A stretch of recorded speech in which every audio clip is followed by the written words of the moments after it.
My mom has been a nurse for almost a decade now. 8 of those years, she worked at the same hospital on one of the most busy floors to work on until she finally had enough of the piss, poor management.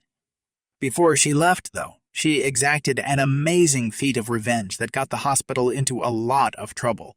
As I said, Mom worked on what was probably the busiest floor in the whole hospital. This particular floor is severely understaffed, and many times there were only 3 or 4 nurses working, each one having to care for 10 or 11 patients, sometimes even more. Lots of times it would be pretty much impossible to get everything done in a 12-hour shift when you have to pass meds, tend to, and chart for that many patients. My mom is a great nurse. She is extremely smart, a hard worker, and she really does love her job. Usually, she would be the first nurse to get done with all of her work and then help other nurses with their workload so everyone could leave on time. Her coworkers there loved her like no one's business. This kind of work ethic landed her a position as a charge nurse.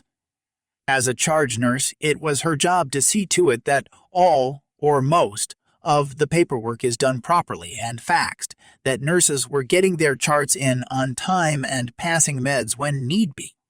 It was her job to interact with the doctors and fill orders and direct in case of an emergency. Now, at this particular hospital, there are a lot of residents who are fresh from med school and have very little experience in a real hospital setting.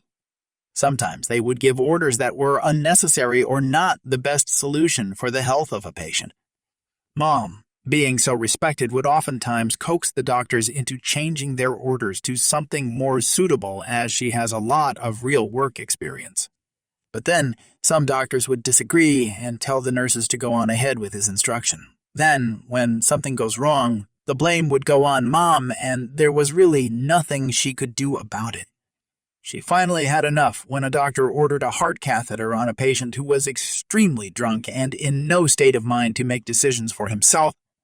My mom tried everything to get the doctor to not go through with it because the man really didn't need to have a heart catheter at all.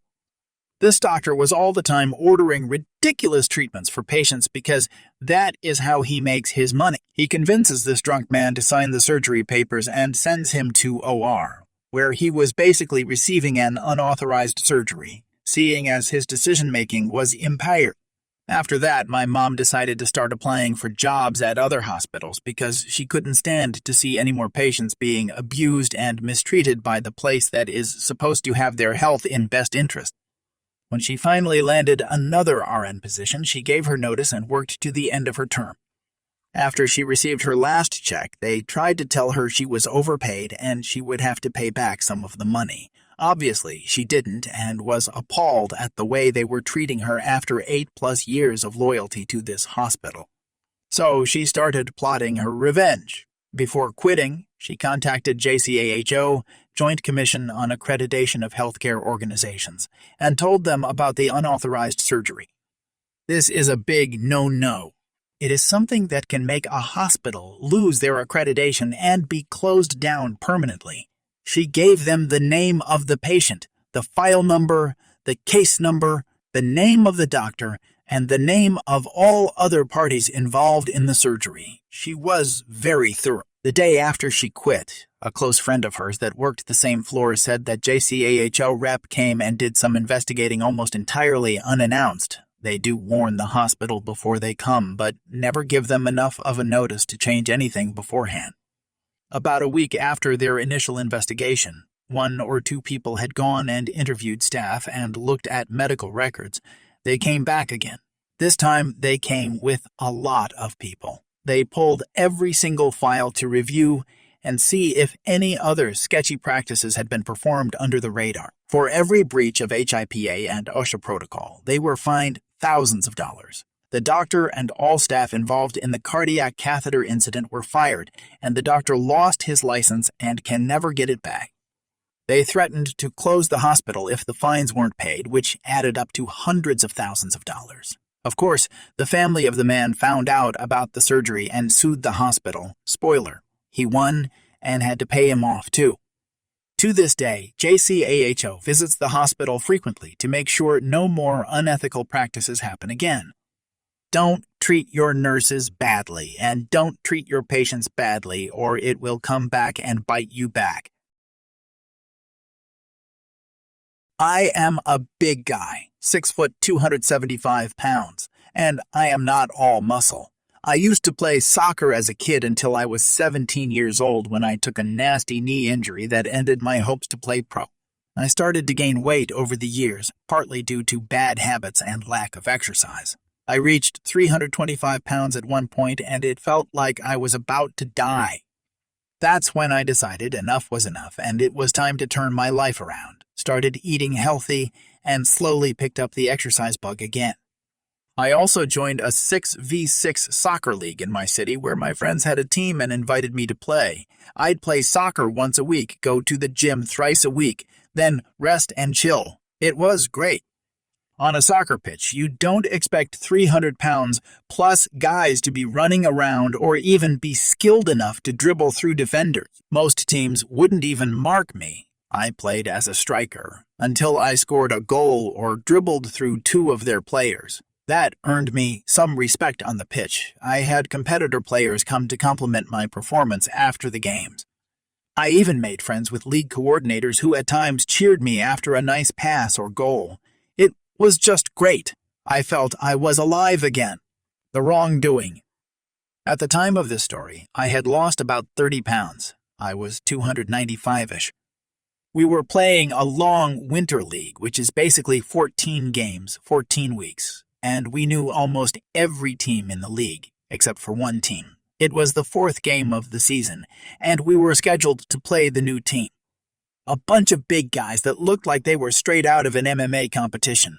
The game starts as usual. I am not marked. I literally had enough space to park a truck with no defender giving me a thought.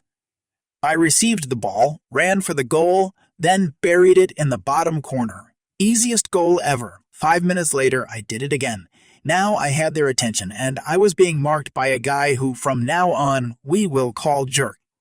Jerk tried every trick to take the ball from me and failed. The more he tried, the more frustrated he became. Then, at one point, I had the ball, dribbled and did a body feint, and he dropped on the ground trying to correct his direction.